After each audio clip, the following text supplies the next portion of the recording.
దేవుని ఆజ్ఞ లేకుండా మన జీవితంలో ఏది జరగదు. దేవుని ఆజ్ఞ లేకుండా మన జీవితంలో ఏది సాధ్యము కాదు. ఈ రోజు నువ్వు దుఃఖంతో, బాధతో, నిందతో, వేదనతో ఉండే పడిన పరిస్థితులు దేవుని సన్నిధానంలో ఉన్నాము. ఒక నిమిషం రెండు చేతుల పైకెత్తి ఒక చెయ్యి మన గుండెల మీద పెంచుకుని దేవుని సన్నిధానంలో గడవ. దేవా, నా జీవితాన్ని మరి ఒకసారి గుర్తు వేస్తాయి. నీ ఆజ్ఞనే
ఈ రోజు మీ వాక్యం ద్వారా నా జీవితాన్ని మార్చు, ఈ వాక్యం ద్వారా నన్ను బలపరచు, ఈ వాక్యం ద్వారా నన్ను స్వస్థపరచు, ఈ వాక్యం ద్వారా నా బ్రతుకును మార్చి యేసయ్యా, ఈ పాదాలను కూర్చున్నాను.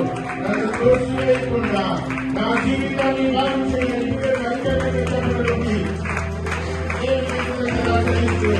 ఏసునామములో ప్రతిదీ సాధ్యమే, ఏసునామములో ప్రతిదీ సాధ్యమే. ఈ రోజు నీ దుఃఖాన్ని మార్చడానికి దేవునికి సాధ్యమే, నీ అవమానాన్ని మార్చడానికి దేవునికి సాధ్యమే, నీ నిందని మార్చడానికి దేవునికి సాధ్యమే, నిన్ను స్వస్థపరచడానికి దేవునికి సాధ్యమే.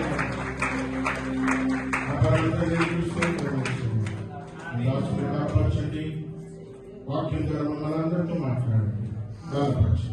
యేసు నామములో నడుచున్నాను.